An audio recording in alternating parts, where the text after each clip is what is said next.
Cheers, luncheon. How do you do, buckaroos, and how the heck are you? I am Dr. Whiskey Whisper. We're going to do two versions of an old-fashioned with you today, but I'm going to do it a little bit different. A Manhattan, when you see a Manhattan is typically served straight up, which means it is chilled, but it's not served with ice, whereas an old-fashioned, for the most part, and it's not a hard and fast rule, but for the most part, it's served on the rocks, but it can be served straight up, or, again, chilled, but not served with ice. But I do prefer my cocktails served straight up, which is probably why I'm more of a Manhattan drinker than an old-fashioned drinker. But so I made two versions of an old-fashioned, but both served straight up. They are chilled, but no residual ice. So there you go. Let me fix this real fast here if I can.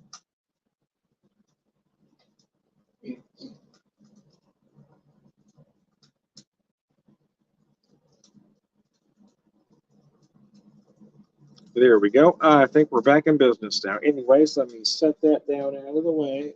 So I'm going to start with the closest to a traditional old-fashioned, even though it is served straight up and out on the rocks. This is my spiced old-fashioned. So I did a simple syrup using whole allspice and cinnamon, raw sugar, and maple. Real maple syrup. So it's not just maple syrup. I've added maple syrup to the simple syrup, if you're following me there. And I've got an orange drop to the bottom on me, but if you can see it, there is an orange wheel on the bottom there. Some like to use the orange peel. Use what, there are folks that want to say you have to use specific garnishes for specific drinks, and you do not. None of these recipes were handed down from God to Moses. You can make them any way you choose. And don't let anybody ever tell you different. Whatever garnish you have is the perfect garnish for that drink. Trust me.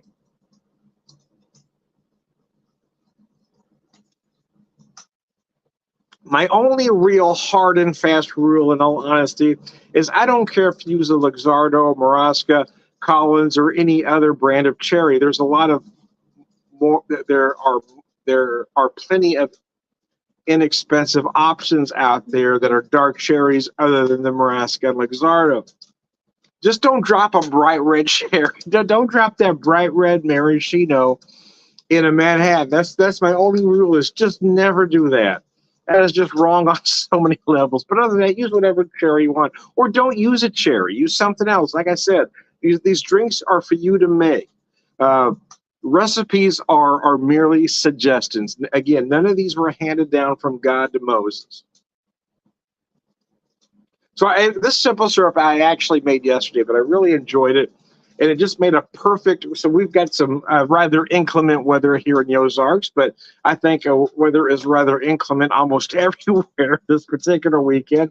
It is cold, it is nasty, it is dreary, and I'm amazed that anybody is getting out here in the Ozarks, but I have a lot of friends that were out doing things today, and there was just no way I was going to get myself out today. I'm just not going to do it. Now, tomorrow's supposed to be a day off at work, but there are some circumstances that may need be. But again, it's just going to depend on the weather. I mean, I'm not going to do something unsafe.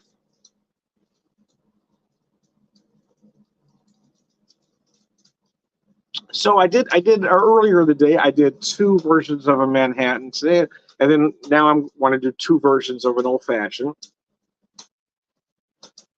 So why did I use the whole allspice? Well, a lot of that is because I didn't want that real concentrated allspice. When I drop those whole allspice into that hot water with the sugar and get it all melted together, I get plenty of allspice flavor.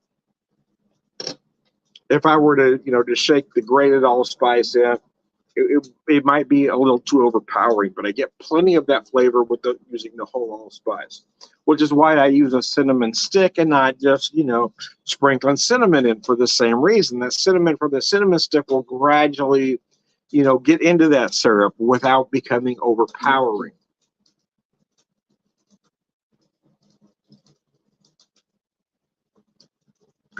Why do you like it straight up and not on the rocks like most people serve them, Tom? Well, the truth is, I do make it on the rocks every once in a while. more into the spring and summer, to be honest with you. But I don't like a lot of ice in my drink. I've really got a thing with ice anyway. It's kind of a phobia that I can't quite get over.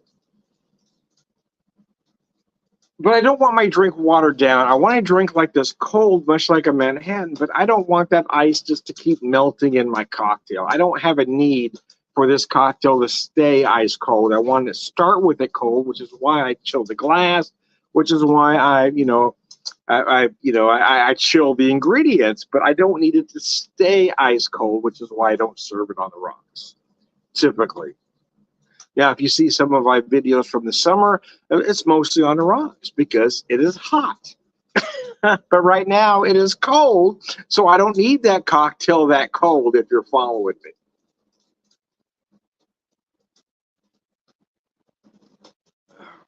So whiskey, that's one thing I didn't talk about yet. What whiskey? So typically an old fashioned will use bourbon or rye. But I went a different direction. I wanted to use the same whiskey for both versions of the cocktail, and I went with an American single malt whiskey because again, I wanted to do a fairly traditional, but I wanted to change the game just a little bit, and I wanted to use the same whiskey for both drinks. So what I decided to go with was Yellowstone American single malt whiskey at 108 proof from Limestone Branch out of Lebanon, Kentucky. So the name Yellowstone, I think a lot of people think it's from Wyoming. It is not. Limestone Branch bought the name. The distillery itself is in Kentucky. I think a lot of folks kind of misinterpret that. Distilled and aged in Indiana, bottled in Kentucky. So there's nothing, it's called Yellowstone because they bought the name. I think that's something some just seem to misunderstand. I wish it wasn't distilled in Indiana. I do. I wish they distilled it themselves. But then again, what's in a name at this point? There are so many label whiskeys out there at this point. I don't think anybody knows. I've heard a lot of folks talk about specific whiskeys. I'm not going to mention any names right now. How much they like them, or where they're from, and so a lot of these whiskeys are nothing more than label whiskeys, meaning they're distilled in a particular place that has nowhere near where they think it's from. Right? The company producing the label is not where that whiskey is being distilled. There's a lot of beers done that way too. I mean, it's not a crime, and it's not nothing new under the sun. And quite frankly, in all honesty, a good product's a good product.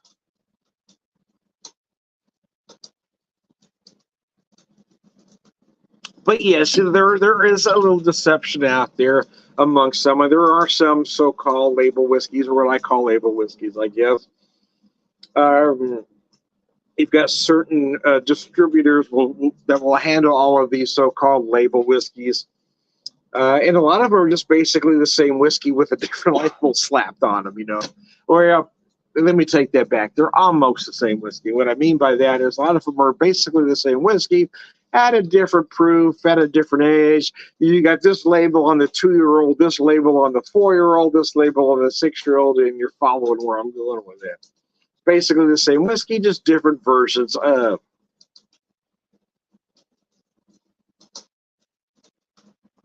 Then sometimes it's just about a clever name and clever marketing. Some whiskeys will sell that way. You put a clever name, a clever little story on the label, and some whiskey lemmings will just eat that shit up. Anyways, I digress. I will tell you that I really like this Yellowstone. I like the Yellowstone bourbon. I like the cask version better than the 93 proof. But I love this 108 proof single malt is just it's just good. But I am a big fan of the American single malt category. I really am, because it's just a different animal, right? It's not an Irish single malt. It's not a Scotch single malt. It's not a Japanese single malt. The American single malt really is just something different. And I think that's why a lot of the whiskey world is struggling with it. It's really because they're not sure how to categorize.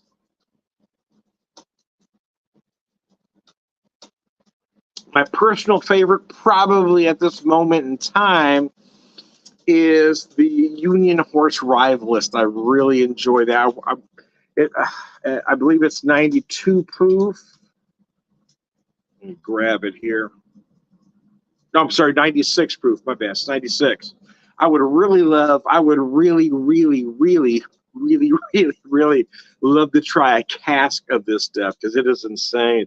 I'm trying to drink it rather sparingly. I'm getting near the end, but I do have a second bottle that I haven't opened yet, but I'm trying to hang on to that one. I picked up both bottles back about August, and I drank a lot of that Rivalist right away, but I've been trying to drink it sparingly since because it's really good, man. It's really, really good. It's really good, yeah. But I mean, the Gully Town is interesting too because they've got a few different versions of a single malt. I've got one almost gone, not quite, but very close to gone. As their single malt American that's aged in used bourbon cask, much like an Irish whiskey. So because of that, it drinks a lot like an Irish whiskey. But then I've got this one that's aged in new bourbon cask, basically the same mash, just aged slightly different. And again, it's a whole other animal. So say, well, I like this one better. It's really close. It's really close, and it kind of depends on what mood I'm in at any given time. To be honest with you.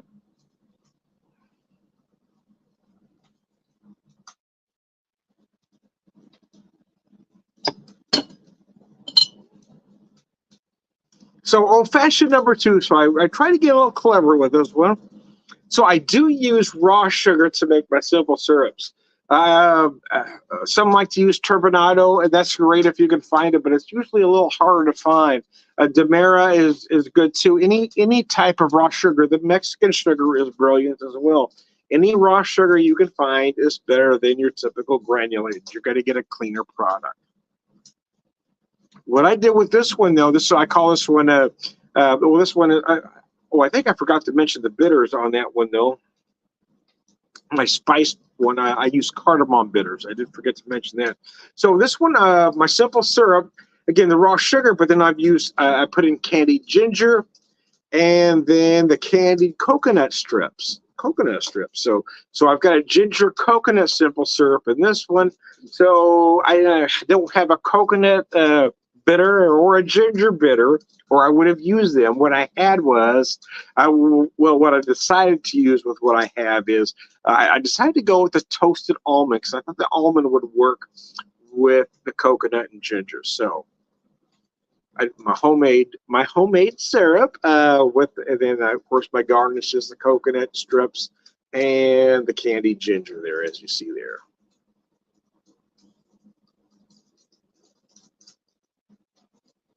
Oh my God, that's wow. I hate to pat myself on the back on the screen here, but man, that's genius. That is really tasty. Yeah, because you do get those hints of coconut without it being overwhelming coconut. You get a hint of ginger without it being overwhelming ginger because ginger can overpower. Because I wanted these to work together.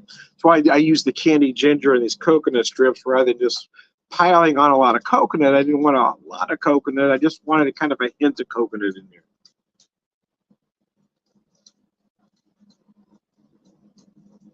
Oh man, that was good. That was really good. So for both of these cocktails, I used about 2.5 ounces of the whiskey, about an ounce of the simple syrup, and then the garnish. And again, as you can see, I've served it straight up, which means I've chilled the drink nicely, but I'm not serving it with ice.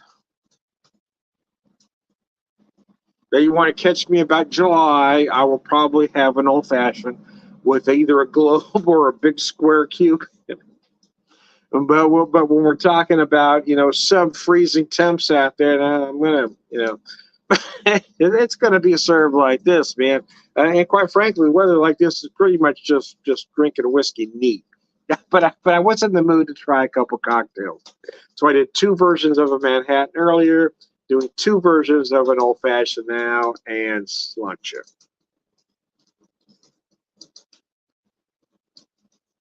For those of you that aren't sure, no, I'm really not in this nice little rustic cabin, although I kind of wish I was. My wife had noticed earlier is that they've got wood where they, she thinks books ought to be, which is kind of neat. It's a little different. Yeah, it's typically where you find books or other things being stored, but in this case, they're just got a whole lot of wood there. Apparently, they're expecting cold temperatures for a long time, so they just stacked wood everywhere. This got a nice, cute little rustic cabin, which is kind of the vibe I was going for this video.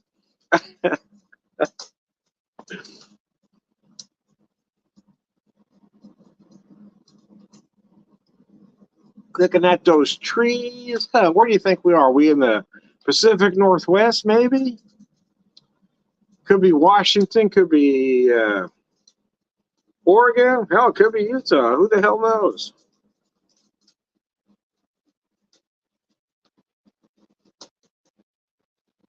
I'm going to guess Pacific Northwest.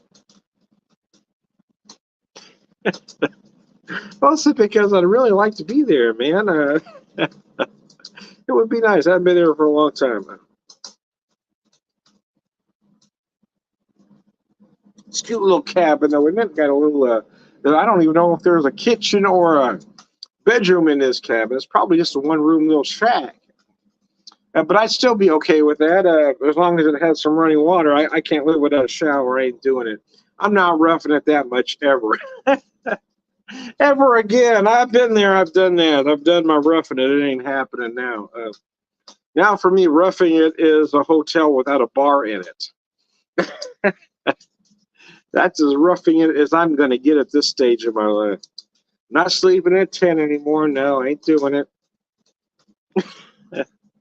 I've slept in tents. I've slept in sleeping bags. I've slept on benches.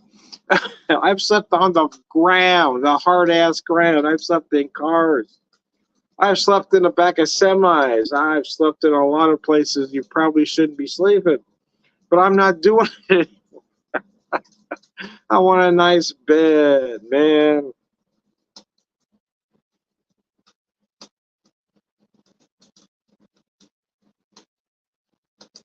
Biscuits. Man, that is nice. Yeah, I really like that ginger simple syrup. That's really good. This ginger coconut simple syrup I should add.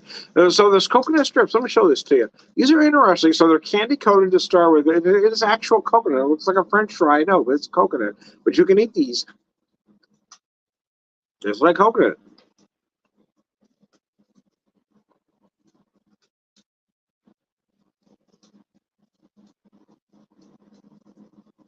Yeah, they're really good, man. They're really good. I picked them up at Trader Joe's, along with the candied ginger we got at Trader Joe's as well. So, anyways, I digress.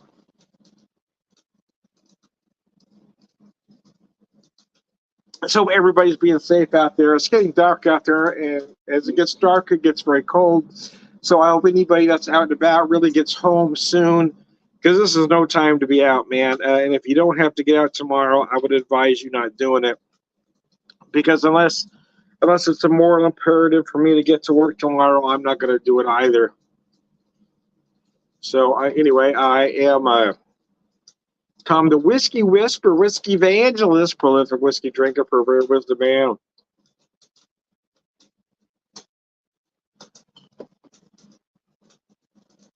All right, good guys, launch it.